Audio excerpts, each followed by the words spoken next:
Hello everybody and welcome to the History and Chill channel.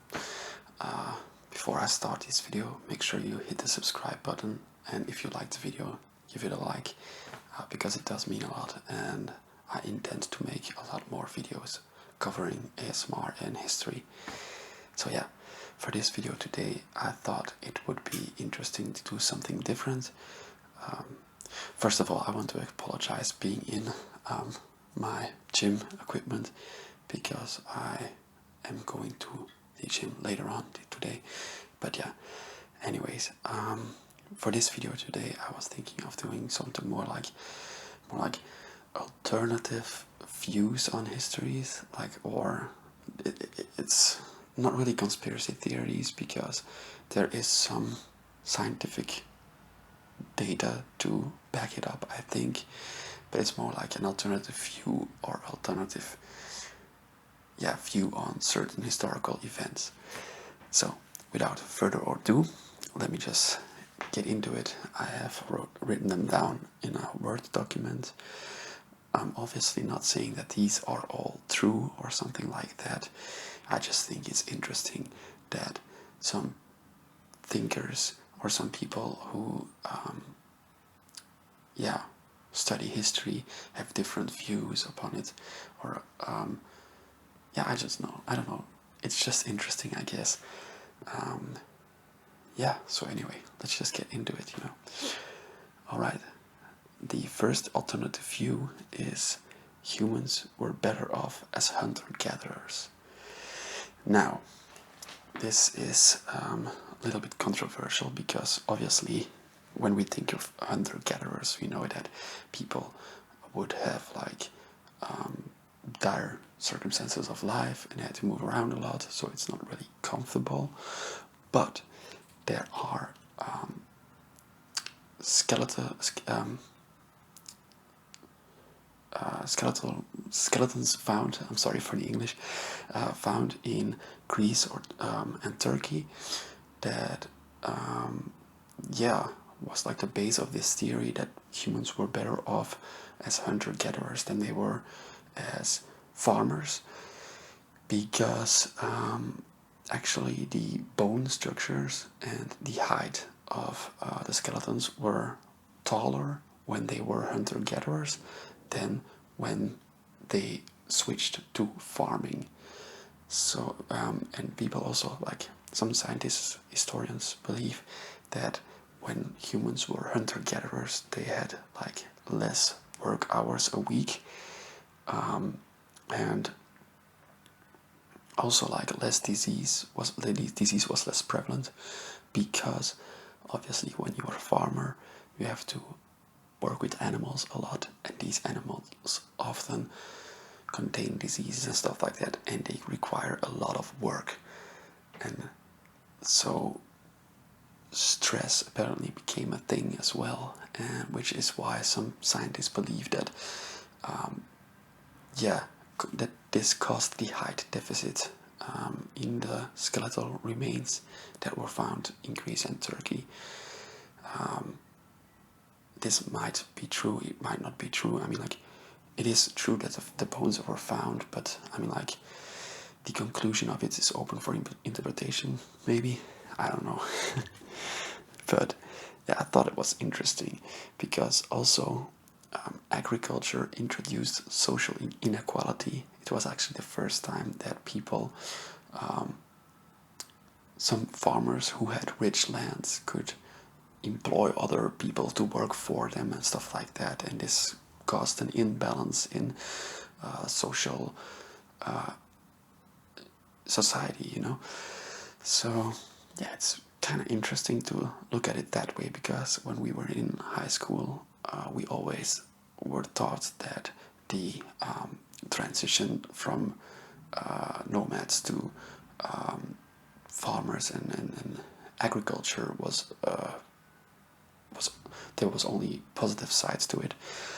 But when I read the arguments made, I thought to myself, like, well, yeah, maybe there might be some truth in it if you look at it that way, because also like the role of the women became less important, because it was like the role was confined towards reproducing children and taking care of the household, while previously, humans were gatherers, hunter-gatherers.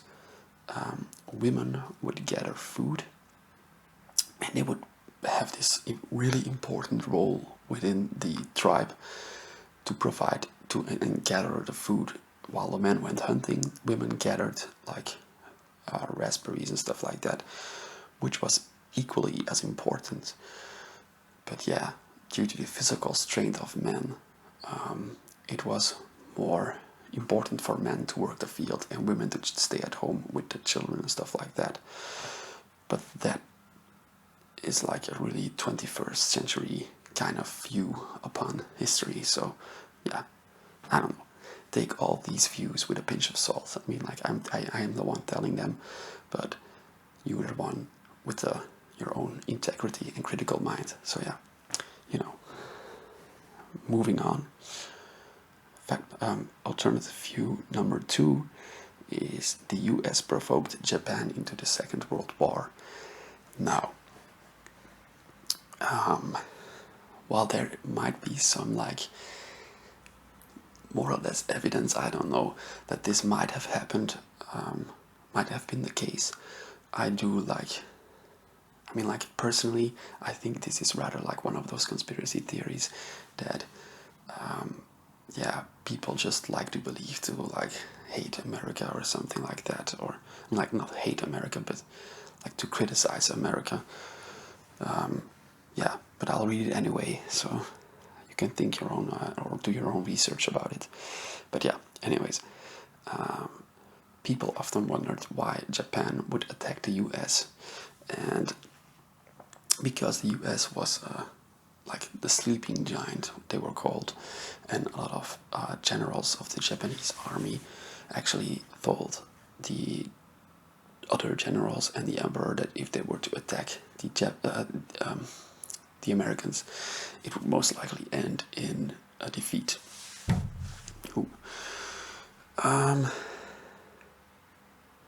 But Roosevelt, the president of the United States, he actually needed public support to go to war in Europe and help the British against the Nazi Germany state, which is why he imposed a lot of embargoes on Japan and sanctions towards Japan, which created this dire economical situation for Japan. And obviously, one could say that it was to provoke Japan. And the article that I read, it talked about a memo, which could be some sort of evidence to back this theory up. The memo was consisted out of 8 plans. I'm not gonna read all 8 of them, but yeah, it was called the McCollum Memo. It was a document where it was written that the US could not go to war in this state and needed some persuading of the public. And it also suggested that an attack of Japan or an overactive war of Japan towards America could persuade the American public to go to war. But yeah, if you want to read more into that, it is called the McCollum Memo. I read it, but I think if you base it can be open for interpretation, but I don't really think that that is some sort of evidence that Roosevelt actually knew about the attack and stuff of Pearl Harbor, obviously, and intentionally did not say anything, because there's also mad conspiracy theories about that. But yeah, anyway, read it for yourself. It's called the McCollum Memo. Alternative view number 3. I do believe that there's a lot of evidence that could confirm this one. It's number 3 is Hitler initially feared the French and British. well, the reason why I say it is because when Hitler reoccupied the region of the Rhine from the French, he ordered his generals to retreat when there was any sign of French resistance. The French, however, did not resist, I think. That's what it said in the article as well. And yeah, so hold on. No.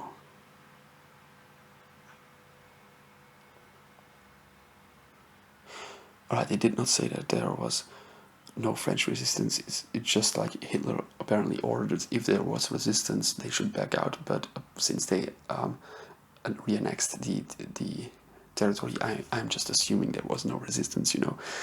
But and also, like, Hitler, this is actually true, because what I'm about to say, Hitler did actually, like, not expect the British and French to declare war on him when he invaded Poland in 1939. He thought they would just, like, have some economical embargoes or stuff like that, and he would get away with it. But yeah, this was not the case, and the French and British declared war on him because of that.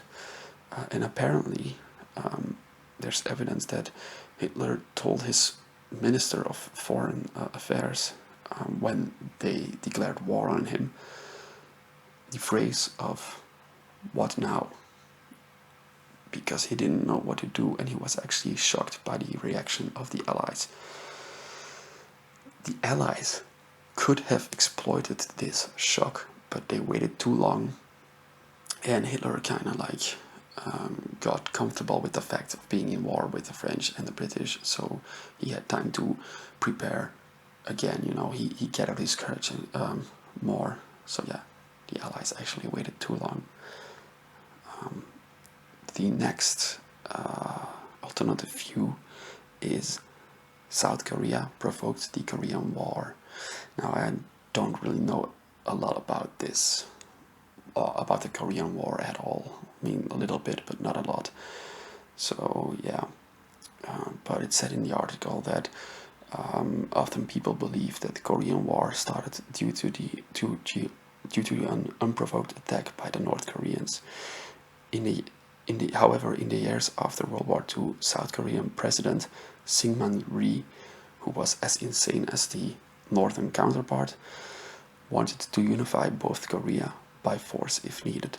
His government routinely issued threats of war, and there were regular armed raids in Northern Territory.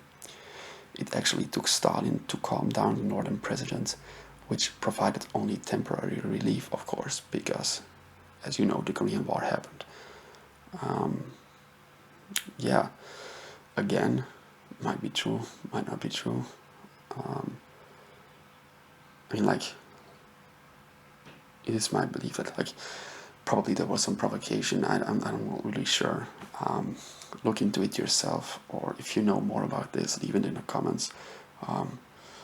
Yeah, anyway, alternative view number 5 is the atomic bombs weren't a necessity. Now, this one I wrote down, and this is one of, like, these theories that might be like a totally conspiracy theory, but also it's just interesting, you know.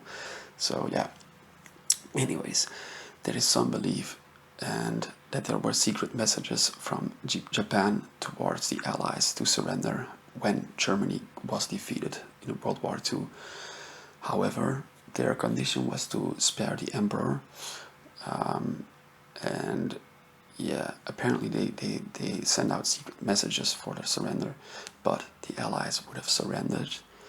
I was saying the Allies would have ignored the messages and dropped the atomic bombs. They did this, according to the article, because of they wanted to, like, intimidate the Soviet Union with the powerhouse that was the atomic bomb, and they wanted to scare them off for future conflicts maybe. However, if this indeed was like the motive behind the atomic bombs, it actually backfired, because the Soviets 4 years later, after the World War II, the Soviets actually built their own atomic bombs because they were inspired by the power of the destruction on Hiroshima and Nagasaki. So yeah, obviously this one is like, I don't know, I was reading it and I thought to myself, like, this is like anti-American conspiracy theory, like there are so many in the world, you know. But yeah, I put it in here because I thought it was like, yeah, it was controversial, you know, and I wanted to have controversial views upon history, so I included it. The last one I got, so the number 6, is the Mongols preferred surrenders over massacres. Yeah, the Mongols obviously were like known for their brutality and the horrifying incidents and stuff like that, but it's said in the article that that often people would exaggerate the numbers of killings made by the Mongols out of fear, and the Mongols actually didn't like mind at all, because it helped them to conquer Europe, because people were afraid of the Mongols. And for example, there was a scientifically factish that backed this up. There was a town like with 200,000 people which the Mongols sacked, and it was said that they killed 2 million people there, but I mean, like, it's not possible because there only lived 200,000 people. So yeah, apparently due to the writer of that article, it was so that the Mongols actually preferred people to surrender, and that the exaggeration of numbers of victims they made were working in favor of the Mongols, because they often came to cities they wanted to conquer, and the people of the city would be so afraid, or the armies as well, that they would just surrender, so the Mongols could take over the city without any bloodshed. And I mean, like, it is kind of reasonable that you'd rather have someone surrender than that you have to risk your own warriors to fight, you know. So yeah, I don't know. I thought these alternative views were kind of interesting. I'm not saying they are all true. Obviously not. I just wanted to make like some kind of different videos than just stating some facts. These ones are open for interpretation, and obviously one could discuss the things I just said, and you are most welcome to do this in the comments. Obviously, it's what they are for. Yeah, so let me know what you think about them, and maybe let me know your opinion or about them. And yeah, anyways, if you liked the video, subscribe for more, and I'll see you around, I guess. This evening I am going to have a great time, I think, because the coronavirus measures are like they're like being more loose now, so we're allowed to go to the pub again and stuff like that, and that is exactly what I'm going to do. Really looking forward to it. Yeah, anyways, I always start rambling, but yeah, goodbye, and until the next video. Ciao.